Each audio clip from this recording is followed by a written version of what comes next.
Shiv time में आप सभी का बहुत बहुत स्वागत है। आज का 31 दिसंबर है, यानी साल का आखिरी दिन है और हम यही प्रार्थना करते हैं जो आने वाला नया साल यानी कल 1 जनवरी 2024 होगा, आप सबके लिए खुशियों भरा हो। आप सबकी परेशानी जो आपने 2023 में देखी होगी वो परेशानी वही ख़त्म हो और यही प्रार्थना करते हैं आप सबके लिए, समस्त देशवासियों के लिए, जम्मू कश्मीर की जनता के लिए ये नया साल खुशियाँ भरा हो। अभी तक की बड़ी खबर जो आपके समक्ष रखना बहुत ही ज़रूरी है।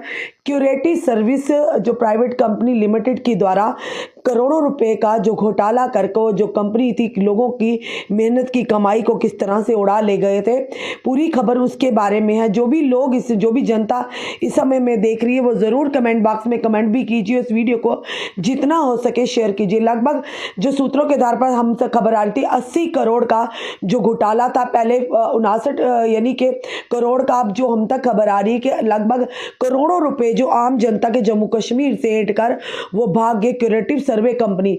उसी को लेकर बड़ी खबर है, बताना चाहेंगे आपको। क्यूरेटिव सर्वे जो घोटाला था, जम्मू कश्मीर के बाहर के 6 आरोपियों की पहचान की गई और एक को गिरफ्तार किया गया। आप जानते हैं क्यूरेटिव जो प्राइवेट सर्विस लिमिटेड थी, किस तरह से लोगों ने उन पर भरोसा किया था, उन्होंने किस तरह से जम्मू कश्मीर के लोगों को बेवकूफ़ बनाया था, उनकी करोड़ों की उनकी मेहनत की कमाई को उड़ाकर रफू चक्कर हो गए। 6 ऑफिस उनके कश्मीर घाटी में थे और एक जम्मू में बनाया था और कई सारे सोशल मीडिया प्लेटफॉर्म ने उन्हें प्रमोट भी किया था। अब कहीं ना कहीं ये कहेंगे परेशानी के बादल जो है उन सोशल मीडिया प्लेटफॉर्म पर भी मंडरा रहे हैं। पूरी खबर ध्यान से सुनिए और जिन लोगों ने भी इसमें निवेश किया है ये उनके लिए खबर बड़ी ही अच्छी है और कहीं ना कहीं उनके लिए लाभदायक भी खबर हो सकती है कि शायद आपने जो इन्वेस्टमेंट की थी वो आपको वापस मिल सके। बताना चाहेंगे जम्मू कश्मीर के बाहर क्यूरेटिव सर्वे प्राइवेट लिमिटेड के में आरोपी 6 लोगों की पहचान कर ली गई है और उनमें से एक को गिरफ्तार कर लिया गया है। पुलिस ने एक बयान में कहा कि 19/12/2023 को ये पता चला कि क्यूरेटिव सर्वे प्राइवेट लिमिटेड नाम से संचालित एक फर्जी कंपनी ने यानी कि एक फर्जी वेबसाइट के माध्यम से लोगों को उनके निवेश पर यानी इन्वेस्टमेंट पर महत्वपूर्ण रिटर्न देने का झूठा वादा करके घोटाला और धोखा दिया है। कंपनी ने ग्राहकों को धोखा दिया था और उन्हें रिटर्न के फर्जी वादे के साथ अपनी मेहनत की कमाई इन्वेस्ट करने के लिए राजी किया था। गलत बयानी और धोखाधड़ी के बाद कंपनी अनुत्तरदायी हो गई, जिससे ग्राहकों को अंधेरे में छोड़ दिया गया और पीड़ा और विरोध प्रदर्शन भी जम्मू कश्मीर के अलग अलग हिस्सों में देखने को मिले। पुलिस ने कहा तदनुसार आईटी यानी कि अकॉर्डिंग टू द केस कहा कि आईटी अधिनियम की धारा 66D और साथ ही साथ आईपीसी की धारा 420 के तहत जम्मू कश्मीर जोन श्रीनगर के साइबर पुलिस स्टेशन में मामला एफआईआर संख्या 39/2023 दर्ज कर लिया गया है। पुलिस ने कहा कि मामले की गंभीर प्रकृतियों को ध्यान में रखते हुए मामले की जांच के लिए विशेष जांच दल यानी कि सिट का गठन किया गया था।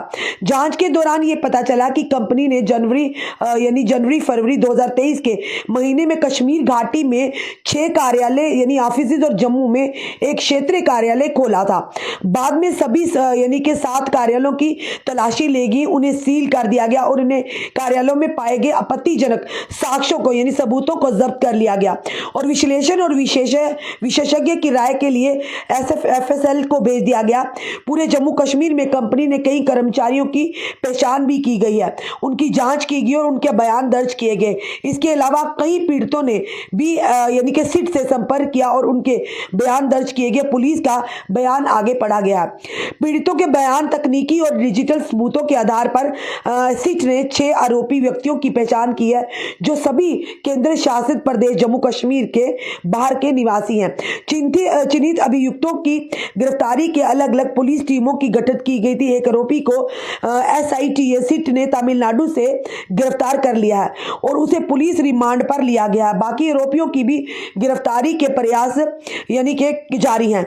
संबंधित साक्ष्यों के संग्रह और गवाहों के बयान से पीड़ितों को हुई वित्तीय क्षति का आकलन किया जा रहा है। कंपनी के सभी खाते नंबरों से डेबिट रोक दिया गया है और आगे की जांच जारी है। मुख्य आरोपी व्यक्तियों के कर्मचारियों और स्थानीय संपत्तियों की संलिप्ति की यानी कि उनकी इन्वॉल्वमेंट की जांच की जा रही है। विभिन्न सोशल मीडिया, सबसे बड़ी खबर यहां पर है, ध्यान देने वाली, विभिन्न सोशल मीडिया प्लेटफॉर्मों के माध्यम से कंपनी को बढ़ावा देने वाले सोशल मीडिया प्रभावितों की भी जांच की जा रही है और अपराध में उनकी भागीदारी की जांच भी की जा रही है।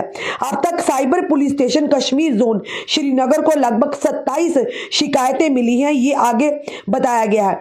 आम जनता से अनुरोध है कि यदि इस कंपनी के संबंध में कोई शिकायत हो तो वो आगे आए। यदि साफ तौर पर साइबर क्राइम कश्मीर ने साफ तौर पर यह आम जनता से निवेदन किया कि आप लोगों में से भी अगर किसी ने इस कंपनी के माध्यम से धोखा खाया, आपने निवेश किया, इन्वेस्टमेंट किया, तो आप आगे आए, सीट से संपर्क करें। हो सकता है आने वाले समय में आपका जब सारी जगह परतें खुलेंगी तो आपका जो पैसा आपको वापस मिलेगा। एक चीज जरूर इस कंपनी की प्रमोशन के माध्यम से समझ आया, इस घोटाले में समझ आया कि किसी भी चीज को बिना जाने हुए, क्योंकि जनता हम मीडिया हाउसेस पर, मीडिया कर्मी पर, मीडिया पर विश्वास करती है, हमें किसी भी बिना जांच के, बिना उसकी ऑथेंटिसिटी की कोई भी ऐसी चीजों को प्रमोट नहीं करना है जिसे आने वाले समय में जनता के साथ हमें खुद भी भुगतान करना पड़े। इस समय सबकी जांच हो रही है, जो कर्मचारी वहां पर काम करते, क्यूरेटिव जो सर्वे कंपनी थी और जो जहां जहां ऑफिस थे उन्हें फिलहाल सील कर दिया गया और 6 लोगों को यानी कि गिरफ्तार, 6 लोगों को उन पर जो यानी कि उन्हें पूछताछ की जा रही है और एक फिलहाल जो है उन्हें 6 लोगों को आइडेंटिफाई कर लिया गया और एक को गिरफ्तार किया गया, उसको रिमांड पर लिया गया। अब रिमांड के माध्यम से क्या निकलकर सामने आता है, कौन किन किन किन संलिप्ति होगी, कितना बड़ा ये गैंग था जिन्होंने जम्मू कश्मीर की जनता को लूटने के लिए प्री प्लान किया था। उसके बाद 6 ऑफिस कश्मीर घाटी में और एक जम्मू में खोला था और जम्मू में भी जमकर लोगों ने उसको प्रमोट किया था। कई सोशल मीडिया प्लेटफॉर्म के माध्यम से जब प्रमोशन हुई थी तो लोगों का विश्वास और दृढ़ हो गया और लोगों ने उन्हें जो अपनी मेहनत की कमाई थी देने में रत्ती भर भी संकोच नहीं किया, क्योंकि मीडिया एक भरोसा है आम जनता का। हम बार बार यही कहते हैं कि कहीं ब्रेकिंग के चक्कर में या कुछ पैसों के चक्कर में हम ऐसा कुछ ना करें कि जिसकी वजह से आम जनता तो भुगतान करना पड़े, कहीं हमें भी भुगतान ना करना पड़े। ये फिलहाल ये जो बड़ी खबर आ रही है कि 6 लोगों को आइडेंटिफाई किया और इससे भी बड़ी खबर यह है कि किस तरह से बाहर से लोग आकर जम्मू कश्मीर की जनता को बेवकूफ बनाकर चले गए। यानी कि 6 लोगों को आइडेंटिफाई किया और 6 लोग थे वो out of Jammu Kashmir UT के बाहर के लोग थे। वो यहाँ के नहीं, एक को तमिलनाडु से यानी सीट जो गठन की थी उनने एक व्यक्ति को जो तमिलनाडु से गिरफ्तार किया है। अब रिमांड पर जिस व्यक्ति को लिया, किस तरह से परतें खुलती हैं, कौन कौन लोग इसमें शामिल हैं, किन किन लोगों ने इसे बढ़ावा दिया, ये फिलहाल मैटर ऑफ इन्वेस्टिगेशन रहेगा।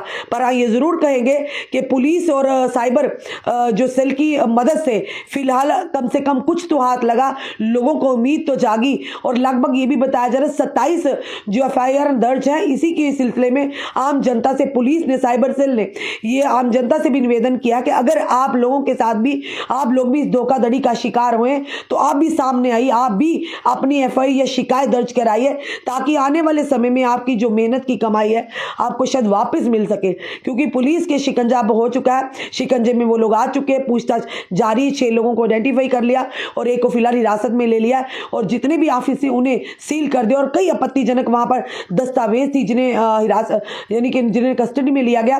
पर ये बड़ी खबर जो आ रही है, जनता काफी, आपने देखा जब क्यूरेटिव सर्वे लिमिटेड प्राइवेट लिमिटेड जब भागी, जनता की नींदों, रातों की नींद चली गई, उनके पैरों तले जमीन निकल गई कि लोगों ने किस तरह से विश्वास किया था। ये वो कंपनी थी जो कहती थी आपको 1 हफ्ते के अंदर या 2 हफ्ते के अंदर आपको जो पैसा डबल मिलेगा। लोगों ने तो ये तक कह दिया कि निवेश करिए आंखें बंद करके, घर में बैठे आप महीने का 25,000 और 30,000 कमा सकते हैं। लीजिए, कमाई कर लीजिए आप खुद भी और दूसरों की भी करवा दी कमाई। तो इसीलिए कहते हैं कि आप हर चमकती चीज सोना नहीं होती। हम अपनी जनता से बार बार ये कहते हैं, हर चमकती चीज सोना नहीं होती और ध्यान देना है हमें भी। कोई अगर हमारे सामने कोई चीज रखता है, हमें उससे समझना है, सोचना, उसकी गंभीरता को गहन से जांच करनी, फिर उसके झांसे में आना, क्योंकि आए दिन इस तरह के फ्रॉड्स हो रहे हैं। कोई कब क्या फ्रॉड हमारे साथ कर जाए, किस तरह से हमारी मेहनत की कमाई उड़ाकर ले जाए, हमें नहीं पता चलता। तो इसलिए सबसे ज्यादा जरूरी है सतर्क रहिए, सावधान रहिए। हम अपनी जनता से जरूर कहेंगे और हम लोगों की, मीडिया कर्मियों की भी एक दायित्व रहता है कि बिना सच को जाने कोई भी ऐसी चीज को हम प्रमोट ना करें जिससे आने वाले समय में हम जनता के जवाबदेही हो जाए और जनता हम पर भरोसा करना ही छोड़ दे और कहीं ना कहीं जनता के साथ साथ हम भी परेशानी में पड़ जाए। फिलहाल ये बड़ी खबर है, उन लोगों के लिए एक उम्मीद की किरण तो नजर आई कि 6 लोगों को आइडेंटिफाई किया और साथ साथ ही साथ एक व्यक्ति को इस जो क्यूरेटिव सर्वे प्राइवेट लिमिटेड फ्रॉड में गिरफ्तार भी किया है। आपका क्या कहना है इस वीडियो को देखकर? अपने कमेंट, अपने सुझाव हमें ज़रूर दीजिए। और जाते जाते फिर से कहेंगे कि नया साल है, नया साल आप सभी के लिए खुशियों भरा हो, मंगल भरा हो, आप सबकी मनोकामनाएं पूरी हो, और जो काम आपके छूट गए 2023 में, 2024 में, वो आप सबके अधूरे काम पूरे हों। और एक संकल्प ज़रूर लीजिएगा नए साल में कुछ अच्छा करने का। जुड़े रहिए हमारे साथ अगले अपडेट के लिए। जय हिंद, जय भारत।